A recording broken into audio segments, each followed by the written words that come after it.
All right, my friends, Sarah here, and today I want to go over a tutorial video on how to convert the treehouse to a MILS plate. I've been asked this several times. What do you do if you have a Lego set that you want to put into your Lego city, but it's on sort of a randomly shaped plate? Some of them are on square or rectangular plates, so that's a very easy thing to do to fit into a MILS plate. But what happens if the plates are rounded, such as the treehouse or even Winnie the Pooh? Those can be challenging to fit into a MILS plate. Oftentimes I will just use jumpers and attach the set on top, and actually you can see these two here, the medieval market builders. Now those are built on plates, but they open up like a dollhouse, so I did not want to close that off. So those are on jumper plates on top of the MILS plate, but the big difference between this and this is that those fit nicely onto the MILS plate boundaries.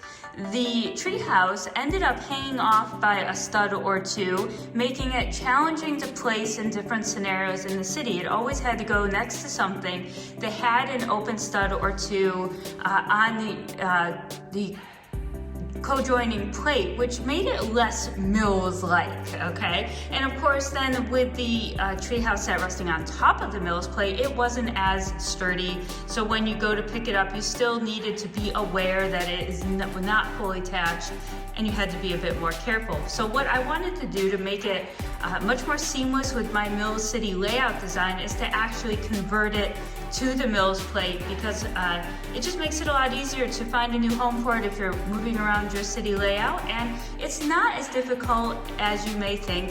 Someone asked me if they were going to have to unbuild the treehouse or if they should just open up another treehouse, because it seems like it might be really challenging. But let's talk about it today. I've got a bunch of picture steps along the way to show you, and I'm going to talk you through the process because I think you'll find that it goes pretty quickly. Okay, so the first thing I want to note is that no matter how hard you try to pull from the trunk of the tree, you cannot pull this off of the plate. So that was my go-to, because I actually didn't build this, and I'm sure Mr. Bins and Bricks was sitting over there on the couch going, "What are you doing? Why are you still pulling?" And I pulled it far too long, but that's okay.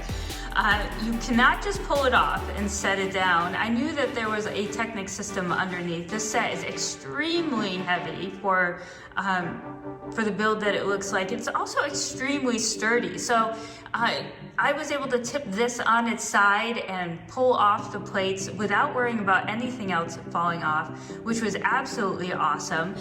What I did do is take a few pictures, first off, just to see where things were, because when I took off the picnic area, I wanted to get it, you know, kind of back into the same spot. And I actually took off the stairs as well. But again, with all of this up here, I didn't touch any of that. It all stayed on, and nothing fell off. Nothing looked like it was gonna fall off. I didn't have a heart attack doing this. So I think that you can do it too. And what I ended up doing, okay, let me back up. Make sure you have your MILS plate materials. Now, tip number one, I already had a built MILS plate ready to go. And you don't need that, because you've got to figure out exactly where you're going to position the tree onto the plate to begin with. So having an already built MILS plate and trying to chip away at the plates, that just got to be a little bit annoying when I'm holding this tree in one hand and kind of trying to peel off plates in the other.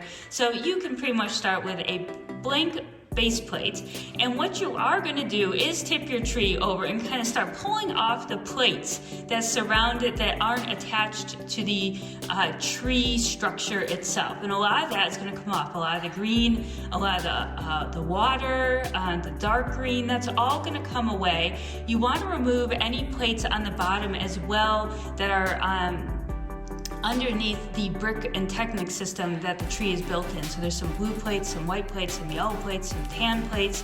You want to remove those all and get right down to either the Technic brick or the regular 2x4, 2x2 bricks that support the tree. And that is going to be the base for your MILS. You know how we fill a MILS plate with 2x2 bricks? Well, you're going to use the bricks that are already attached to the bottom of the tree to actually stick onto your base plate, and then we're going to work around it. So that is key. And no matter how hard you pull that tree, it is not coming off the stand. So just start chipping away the plates, tip it on its side, nothing fell off, you're good to go. So once you get the tree, kind of as many of the plates as you can that will come off easily. I didn't have to force anything off from underneath the sort of like the tree root area. I just kind of let it come off as it wanted to. And then I positioned the tree onto the base plate, making a note of where you want to add back in the water if you want to add in water. You may not want water. Water may not fit in. Or you may want a water pond or little type of lake without the waterfall feature, because you may not be placing it near a river where it can flow into. So this is your opportunity to kind of play around with that as well. So after I positioned the tree and made sure I had room for the water, I started adding back in any 2x2 bricks and Technic bricks to continue the MILS setup. Now you'll notice around the water feature that the 2x2 bricks stop, and then I go to some plates built up so I can create a level that's a little bit lower than the grassy area level to indicate that there is a little change in elevation or water. So you're going to want to sort of play around with that, which is the benefit of the MILS to begin with, is being able to have a little fun with elevation.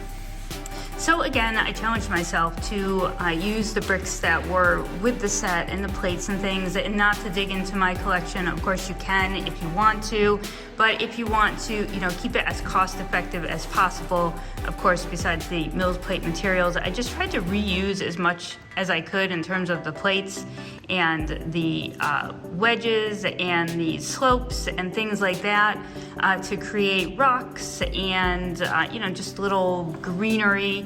I did, obviously, I'm sure you can tell, I added tons of my own flowers, because I think that flowers and lovely colorful things like that really hide a myriad of faults in any sort of build. I tried to do my best to bridge the gap between dark green and light green so you didn't have those harsh lines. It's not always possible everywhere, but I have so many more plants and flowers that I could certainly continue that along very well. Obviously I lost a step down to the path here, but that is fine because this will meet up so nicely with another plate that it does not matter. I did put in our bear. I'm not sure where I got him from, but he's pretty cool. Hopefully he doesn't actually get to the swing person before she realizes there's a bear behind her. But maybe the ranger guy, he's gonna come down and help. Or that knight, that's her knight in shining armor, there you go. So instead of the ranger, he's gonna be coming in to help her and whisk her away on his horseback to the medieval blacksmith shop. So I can actually take this and I can push it very nicely up against another plate now without having to worry about what is next to it. And as you can see there, the cow is gonna be happy to have a drink of water from the little bit of a pond there that I've created. Now, I actually plan to have all water here. As you can see over here, I've got the medieval marketplace with a river, and this is actually going to become ocean as it leads into Ninjago area. So what I can actually do, if I want to in this situation, is open this up right here into a little bit of a waterfall and have it meet right into my ocean.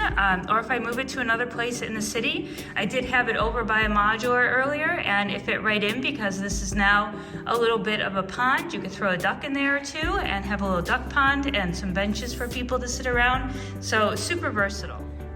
All right, so we'll finish it out on this last note with the one-handed MILS modular plate hold here. The treehouse is surprisingly very heavy, so I'm not gonna hold this for long, but it is all set. It's ready to go in the city, and I hope that you have a decent enough time converting yours as well.